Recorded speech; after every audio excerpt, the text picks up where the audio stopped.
हमारे पास में 24 घंटे या उससे ऊपर का हॉस्पिटलाइजेशन, जिसको हम इन पेशेंट बोलते हैं, वो हम कवर करते हैं। साथ ही साथ हॉस्पिटलाइजेशन से पहले 90 दिन तक के खर्चे और हॉस्पिटलाइजेशन के बाद 180 दिन तक के खर्चे कवर किए जाते हैं।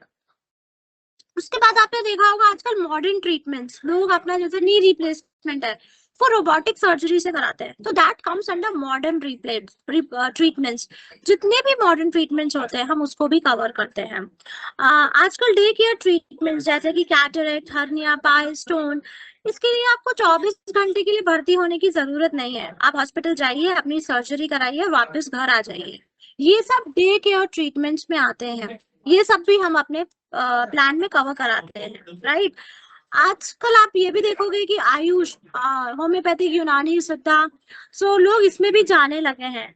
पंचकर्मा, इसमें भी जाने लगे हैं लोग, right. Panchakarma sort of treatments कराते हैं लोग। तो there are hospitals which are certified by the Ministry of AYUSH. तो आप उस हॉस्पिटल में मेरा कस्टमर जाके अपना ट्रीटमेंट कराता है related to this homeopathic, Ayurvedic, Siddha, Unani, तो हम उसको भी कवर करके अपने कस्टमर को देंगे। Ma'am can I interrupt? Please, या प्लीज। मैम कुछ क्लाइंट्स कहते हैं हमारा डायबिटीज बढ़ गया, उसके ट्रीटमेंट के लिए हम आयुष ट्रीटमेंट ले रहे हैं, इज दैट कवर्ड? देखो मैम, वो आयुष ट्रीटमेंट कहीं से भी नहीं होना चाहिए, वो डिपेंड करता है। और डायबिटीज बढ़ गया है तो ये तो कोई हॉस्पिटलाइजेशन नहीं हुआ ना, तो ये तो नॉर्मल ट्रीटमेंट हुआ, that is a part of the OPD cover. तो ओपीडी तो ना हम इसमें कवर करेंगे। अगर आपने ले रखा है ओपीडी तो आपको ओपीडी जितना एक्सपेंस मिल जाएगा, डिपेंडिंग। हम यहाँ पे मेडिक्लेम पॉलिसी आपके 24 घंटे या उससे ऊपर के हॉस्पिटलाइजेशन को कवर कर रही है। Now we are come up with day care treatment, जहाँ पे हम सर्जरी कवर कर रहे हैं। 2 घंटे के हॉस्पिटलाइजेशन को भी हम कवर कर रहे हैं, वो कैशलेस है। लेकिन अगर वो डायबिटीज के लिए कोई दवाइयां खा रहा है एंड ऑल दैट, तो वो चीज कवर नहीं करी जाएगी, right. Now so loyalty bonus क्या होता है कि हम अपने कस्टमर को हर साल 20% का बोनस देते हैं। क्लेम आता है तो भी, क्लेम नहीं आता है तो भी। फॉर एग्जाम्पल 10 लाख की पॉलिसी है, हर साल आपको 2-2 लाख रुपए का बोनस मिलेगा, तो 5 साल में वो 10 लाख की पॉलिसी आपकी 20 लाख रुपए की हो जाएगी। तो that comes under loyalty bonus. तो क्लेम आएगा तब भी बोनस मिलेगा, क्लेम नहीं आएगा तब भी बोनस मिलेगा। अनलिमिटेड रीसेट, अनलिमिटेड रीस्टोर, मुझे ये कौन समझाएगा? एनीबडी?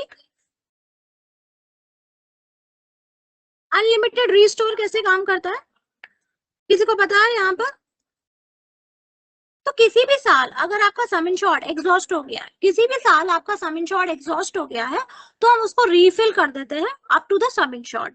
फॉर एग्जाम्पल 10 लाख रुपए की पॉलिसी लिया, आपका पहला क्लेम आया 8 लाख रुपए, आप सेटल कर लोगे क्योंकि आपके पास 10 लाख रुपए का सम इंश्योर्ड है। अब आपके पास 2 लाख रुपए बचता है, उसी साल आपका 5 लाख रुपए का फिर से क्लेम आ गया, आप क्या करेंगे? हमारे पास 2 ही लाख रुपए है, तो 2 लाख रुपए हम बेस में से लेंगे और 3 लाख रुपए हम रीसेट में से ले लेंगे और 5 लाख रुपए का क्लेम अपने कस्टमर को दे देंगे। रीसेट में मेरे पास में कोई वेटिंग पीरियड नहीं है, कोई भी वेटिंग पीरियड का क्लॉज अब एप्लीकेबल नहीं रहेगा, और सेम पर्सन सेम इलनेस भी अब कवर करके देते हैं।